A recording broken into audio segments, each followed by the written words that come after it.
ಇದರಿಂದ ಎಲ್ಲ ಥರದ ಚಟುವಟಿಕೆಗಳನ್ನ ನಡೆಸಿಸ್ಬೇಕು. ಒಳ್ಳೆಯ ಚಟುವಟಿಕೆಗಳನ್ನ, ಕಲ್ಚರಲ್ ಪ್ರೋಗ್ರಾಮ್ಗಳಿರ್ಬೋದು, ಸ್ಪೋರ್ಟ್ಸ್ ಇರ್ಬೋದು, ಮತ್ತು ಬೇರೆ ಬೇರೆ ಈವೆಂಟ್ಸ್ಗಳನ್ನ ಮಾಡುವಂಥ ಕೆಲಸ ಮಾಡಬೇಕು ಅಂತಂದು ಸನ್ಮಾನ್ಯ ಮುಖ್ಯಮಂತ್ರಿಗಳು ಡಿ ಕೆ ಶಿವಕುಮಾರ್ ಅವರು ಅದನ್ನು ಇಡೀ ರಾಜ್ಯದಲ್ಲಿ ಅದನ್ನು ಜಾರಿಗೆ ತಂದವರು. ಈಗಾಗಲೇ ಅದಕ್ಕೆ ಒಂದು ಆ್ಯಪ್ ಬಿಟ್ಟಿದ್ರು, ಯಾರನ್ನ ಮೆಂಬರ್ ಹಾಕೋದು ಎಲ್ಲರೂ ಮೆಂಬರ್ ಆಗಬೇಕು.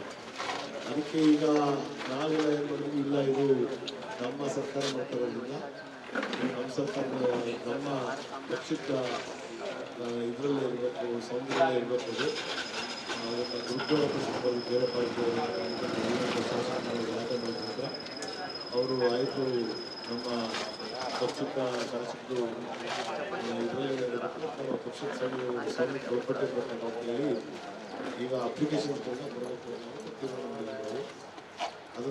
ಅದ್ರ ಬಗ್ಗೆ ಕೂಲಂಕುಷವಾಗಿ ನಮ್ಮ ಚನ್ನಬಸಪ್ಪನವರು ನಿಮ್ಮ ಹತ್ರ ಮಾತಾಡ್ತಾರೆ. ಅದರಿಂದ ಏನೇನು ಲಿಂಗ ಅಂತ ಒಂದು ಯುವಕರನ್ನ ಆಯ್ಕೆ ಮಾಡಿ ತಾವುಗಳು ನಮ್ಮ ಮುಂದಿನದಲ್ಲಿ ನಮ್ಮ ಪಕ್ಷವನ್ನ, ನಮ್ಮ ಶಾಸಕರನ್ನ ಗೆಲ್ಲಿಸೋ ನಿಟ್ಟಿನಲ್ಲಿ ನಾವೆಲ್ಲರೂ ಕೆಲಸ. ಒಂದು ಬೂತಲ್ಲಿ ಮಿನಿಮಮ್ 20 ಜನ ಇದೆ. ವಾರ್ಡ್ ನಂಬರ್ 21 ಒಬ್ಬನೇ ಇರೋದೇನೋ, ಒಬ್ರು ಬಂದಿಲ್ಲ.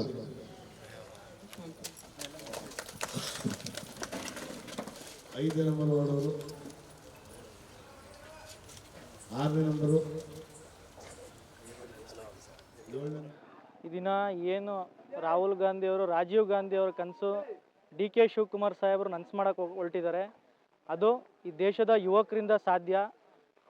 ಆ ಯುವಕರು ಏನು ಈ ಭಾರತ್ ಜೋಡೋ ಅನ್ನೋದನ್ನ ಸ್ಕೀಮ್ನ ತಂದಿದ್ದಾರೆ ಸರ್ಕಾರದಿಂದ. ಇದು ಕಾಂಗ್ರೆಸ್ ಪಾರ್ಟಿ ಒಂದಕ್ಕೆ ಸೀಮಿತ ಆಗಲ್ಲ, ಇದು ಎಲ್ಲ ಪಾರ್ಟಿ ವರ್ಗದವ್ರಿಗೂ ಸೀಮಿತ ಆಗ್ತದೆ. ಎಲ್ಲ ಕ್ರೀಡಾಪಟುಗಳಿಗೆ, ಉದ್ಯೋಗ, ಸಣ್ಣ ಪುಟ್ಟ ಉದ್ಯೋಗ ಮಾಡ್ತಿರೋರಿಗೆ, ಸ್ಟೂಡೆಂಟ್ಸ್ಗೆ ಎಲ್ಲ ಅನುಕೂಲ ಆಗ್ತದೆ ಈ ಭಾರತ್ ಜೋಡೋ ಸ್ಕೀಮ್. ನಾನು ಈಗ ಭಾರತ್ ಜೋಡೋ ಸಮಿತಿ ಅಧ್ಯಕ್ಷ ಆಗಿಲ್ಲ ಸರ್, ಯೂತ್ ಕಾಂಗ್ರೆಸ್ ಅಧ್ಯಕ್ಷ ಆಗಿದ್ದೀನಿ ಚಾಮರಾಜ ಕ್ಷೇತ್ರ. ಅದನ್ನು ಮುಂದಿನ ದಿನಗಳಲ್ಲಿ ನಮ್ಮ ವರಿಷ್ಠ ಶಾಸಕರಾದವರು ತೀರ್ಮಾನ ಮಾಡ್ತಾರೆ. ತಮ್ಮ ನೇತೃತ್ವದಲ್ಲಿ ಟೀಮ್ ಕಟ್ಟುವಂಥದ್ದು, ಸಂಘಟನೆ ಮಾಡೋಂಥದ್ದು ಯಾವ ರೀತಿ ಕೆಲಸಗಳಾಗುತ್ತೆ? ಈಗ ಶಾಸಕರ ಆದೇಶದ ಮೇರೆಗೆ ಬೂತಲ್ಲಿ 20 ಜನ ಮಾಡಬೇಕು ಅಂತ ಆದೇಶ ಮಾಡಿದ್ದಾರೆ. 20 ಜನ ಹೊರತುಪಡಿಸಿ ಜಾಸ್ತಿನೂ ಮಾಡಿ, ವೈಯಕ್ತಿಕವಾಗಿ ಡಿ ಕೆ ಶಿವಕುಮಾರ್ ಸಾಹೇಬ್ರಿಗೆ ನಾವು ಮನವರಿಕೆ ಮಾಡಿದ್ದೀವಿ. 10 ಲಕ್ಷ ಸಾಲಲ್ಲ, 20 ಲಕ್ಷ ಬೇಕು ಅಂತ ಹೇಳಿದ್ದೀವಿ. ಬೂತ್ ಮಟ್ಟದಲ್ಲಿ ಒಂದು ಬೂತಲ್ಲಿ 20 ಜನ ಆದರೆ 30 ಜನ ಆದರೂ 40 ಜನ ಆದರೂ ನಮಗೆ ಶಾಸಕರನ್ನ ಬಲಪಡಿಸ್ತಾರೆ ಅನ್ನೋ ನಂಬಿಕೆ ನಮಗಿದೆ. ಶಾಸಕರನ್ನ ಒಗ್ಗೂಡಿಸಿ ಕೈ ಜೋಡಿಸಿ ಪ್ರತಿಯೊಬ್ಬರು ಕೆಲಸ ಮಾಡಿ, ಪ್ರತಿಯೊಬ್ಬರಿಗೂ ಅವಕಾಶ ಇದೆ. ನಾಳೆ ದಿನ ಕಾರ್ಪೊರೇಟರ್ ಆಗ್ಬೋದು, ಮೇಯರ್ ಆಗ್ಬೋದು, ನಾಳೆ ದಿನ MLA ಆಗ್ಬೋದು, ಪ್ರತಿಯೊಬ್ಬರಿಗೂ ಅವಕಾಶ ಇದೆ. ಹೇಳಿ ಎದ್ದೇಳಿ ಗುರಿ ಮುಟ್ಟುವ ತನಕ ನಿಲ್ಲದಿರಿ. ನಮ್ಮ ಡಿ ಕೆ ಶಿವಕುಮಾರ್ ಅವರು ಏನು ಈ ಮುಖ್ಯಮಂತ್ರಿ ಆದಮೇಲೆ ಮೊದಲನೇ ನಿರ್ಧಾರ ಯುವಕರುಗಳಿಗೆ ತೊಗೊಂಡಿದ್ದಾರೆ. ಭಾಳ ಅದು ಅತ್ಯುತ್ತಮವಾದ ನಿರ್ಧಾರ. ಅದು ನಾವು ಇಡೀ ಯುವಕ ತಂಡ ಮತ್ತು ಇಡೀ ರಾಜ್ಯದಲ್ಲಿರುವಂಥ ಎಲ್ಲ ಯುವಕರುಗಳು ಸ್ವಾಗತ ಮಾಡ್ತೀರಿ. ಆ ಕಾರ್ಯಕ್ರಮದಿಂದ ಭಾಳಷ್ಟು ಯುವಕರುಗಳಿಗೆ ಅನುಕೂಲ ಆಗುತ್ತೆ. ಮತ್ತು ಏನಾಗುತ್ತೆ ಅಂತಂದರೆ ಎಲ್ಲ ಇವಾಗಿನ ಜನತೆಗಳು ಏನು ಮಾಡ್ತಾರೆ, ಡ್ರಗ್ಸು, ಗಾಂಜಾ, ಮಫೀಮು ಮತ್ತು ಎಣ್ಣೆ ಕುಡಿತಕ್ಕೆಲ್ಲ ಬಲಿ ಆಗ್ತಿದ್ದಾರೆ. ಆದರೆ ಈ ಥರ ಮಾಡುವಂಥ ಸ್ಕೀಮ್ಗಳಿಂದ ಯುವಕರುಗಳಿಗೆ ಸ್ಪೋರ್ಟ್ಸ್ಗಳ ಮೇಲೆ ತುಂಬ ಆಸಕ್ತಿ ಆಗುತ್ತೆ. ಮತ್ತು ಬೇರೆ BJP ಪಕ್ಷದವರಾಗಿರ್ಬೋದು, JDS ಪಕ್ಷದವರಾಗಿರ್ಬೋದು, ಯುವಕರುಗಳನ್ನ ಯಾವ ರೀತಿ ಬಳಸ್ಕೊತಾ ಇದ್ದಾರೆ, ಕೋಮುವಾದ ದೃಷ್ಟಿಗಳಿಂದ ಬಳಸ್ಕೊತಾ ಇದ್ದಾರೆ, ಗಲಾಟೆಗಳನ್ನ ಹಬ್ಬಿಸ್ತಿದ್ದಾರೆ. ಯಾವುದ್ಯಾವುದೋ ರೀತಿ ಇವತ್ತೊಂದು ದಿನ ಯಾರೋ ಒಬ್ಬ ವ್ಯಕ್ತಿ ಹೆಸರು ಹೇಳೋಕ್ಕೆ ಇಷ್ಟಪಡಲ್ಲ, ಮೈಸೂರಿಗೆ ಬಂದು ಇಲ್ಲಿ ಗೋಹತ್ಯೆಗಳು ಭಾಳ ಜಾಸ್ತಿ ಆಗಿದೆ ಅಂದ್ಬಿಟ್ಟು ಪ್ರತಿಭಟನೆ ಮಾಡ್ತಾರೆ. ಆದರೆ ಅಪ್ಪಂಗೆ ಅರ್ಥ ಇಲ್ಲ ಅನಿಸುತ್ತೆ, ಇಡೀ ವಿಶ್ವದಲ್ಲಿ 2ನೇ ಸ್ಥಾನ ಗೋ ರಫ್ತು ಆಗ್ತಿರೋದು. ಅದು ಮೇಲ್ಜಾತಿ ವರ್ಗದವರು ಮತ್ತು ಕೆಲವು ಜಾತಿಗಳ ಹೆಸರು ಹೇಳಬಾರ್ದು, ಆ ಜಾತಿಗಳವರೇ ಅದಷ್ಟು ಗೋಹತ್ಯೆ ಮಾಡ್ತಾರೆ. ಅಂತ ಯುವಕರುಗಳನ್ನ ಬೀದಿಗೆ ತಂದು ಅವ್ರಿಗೆ ಮಿಸ್ಅಂಡರ್ಸ್ಟ್ಯಾಂಡಿಂಗ್, ಯಾವುದೇ ರೀತಿಯ ಒಂದು ಏನು ಸಹ ತಿಳಿಸ್ದೇನೆ ಅವ್ರನ್ನ ಈ ಪ್ರತಿಭಟನೆಗೆ ಕರ್ಕೊಬಾರ್ದು, ಯುವಕರುಗಳನ್ನ ನಿಲ್ಲಿಸೋದು, ಹಿಂದೂ ಅಂತ ಹೇಳೋದು. ನಾವು ಮೊದಲಾಗಿ ನಾನು ಹಿಂದೂ, ಮುಸ್ಲಿಂ, ಕ್ರಿಶ್ಚಿಯನ್ ಅನ್ನೋದಕ್ಕಿಂತ ಹೆಚ್ಚಾಗಿ ನಾವು ಭಾರತ ಸಂವಿಧಾನ ಪ್ರಜಾಪ್ರಭುತ್ವ ಪ್ರಜೆ ಅಂತ ಹೇಳೋಕ್ಕೆ ನಾನು ಇಷ್ಟಪಡ್ತೀನಿ. ಎಲ್ಲವೂ ಸಹ ಸಂವಿಧಾನಗಳನ್ನು ಗೌರವಿಸ್ತೀರಿ.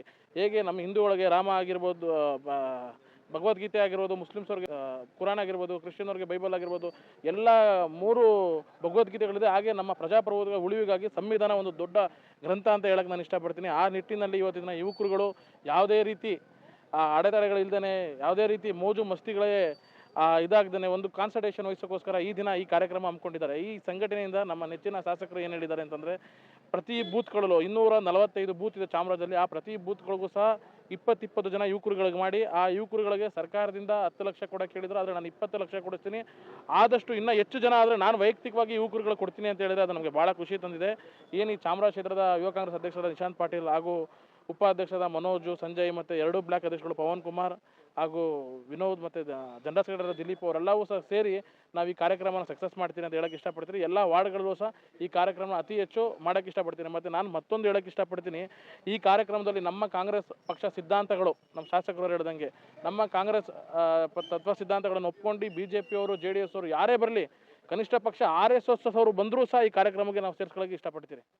ಈಗ ರಾಹುಲ್ ಗಾಂಧಿ ಅವರು ಭಾರತ್ ಜೋಡೋ ಅಂದ್ಕೊಂಡು ಕನ್ಯಾಕುಮಾರಿಯಿಂದ ಕಾಶ್ಮೀರ್ವರೆಗೂ ಪಾದಯಾತ್ರೆ ಮಾಡಿದ್ರು. ಅದರಲ್ಲಿ ಹೆಚ್ಚಾಗಿ ಯುವಕರ ಬಗ್ಗೆನೇ ಮಾತಾಡಿದ್ರು, ಯುವಕರ ಬಗ್ಗೆನೇ ಅವ್ರ ಮೇಲೆ ಕಾಳಜಿ ಇದೆ. ಈಗೇನು ಭಾರತ್ ಜೋಡೋ ಯುವ ಸಂಘ ಅಂದ್ಬಿಟ್ಟು ಮಾಡ್ತಿದ್ದಾರೆ DK ಶಿವಕುಮಾರ್ ಅವರು, ಅವ್ರದ್ದೊಂದು ಕನಸದು. ಆ ಕನಸು ಇದು ಮಹತ್ವದ ನಿರ್ಧಾರ ಅಂತ ನಾನು ಹೇಳ್ತೀನಿ. ಈಗ ನಾವು ನಮ್ಮ ಚಾಮರಾಜ ಕ್ಷೇತ್ರದಲ್ಲಿ ಪ್ರತಿಯೊಂದು ವಾರ್ಡಲ್ಲಿರೋ 12-13 ಬೂತಲ್ಲಿ ಒಂದು ಬೂತಲ್ಲೂ 20 ಜನ ಮಾಡಬೇಕು ಅಂದ್ಬಿಟ್ಟು ನಮ್ಮ ಶಾಸಕರು ಹೇಳಿದ್ದಾರೆ. ಇದರಿಂದ ನಮ್ಮ ಪಕ್ಷಕ್ಕೂ ಒಳ್ಳೆಯದಾಗುತ್ತೆ. ಇವಾಗ ಯಾರೋ ಒಬ್ಬರು ಅದಕ್ಕೆ ಬರೋ ಫಂಡಿಂದ ಆರ್ಥಿಕವಾಗಿ ಹಿಂದೆ ಇರ್ತಾರೆ, ನಾಯಕತ್ವ ಇರುತ್ತೆ, ಅವ್ರಿಗೆ ನಾಯಕತ್ವ ಕ್ವಾಲಿಟಿ ಇರುತ್ತೆ, ಅವ್ರಿಗೊಂದು ಅವಕಾಶ ಆಗುತ್ತೆ. ಇದನ್ನು ಸದುಪಯೋಗ ಪಡಿಸ್ಕೊಂಡು ಒಂದು ಒಳ್ಳೆ ರೀತಿಯಲ್ಲಿ ಪಕ್ಷಕ್ಕೂ ದುಡಿಯೋಕ್ಕೂ ಒಂದು ಸಹಕಾರ ಆಗುತ್ತೆ.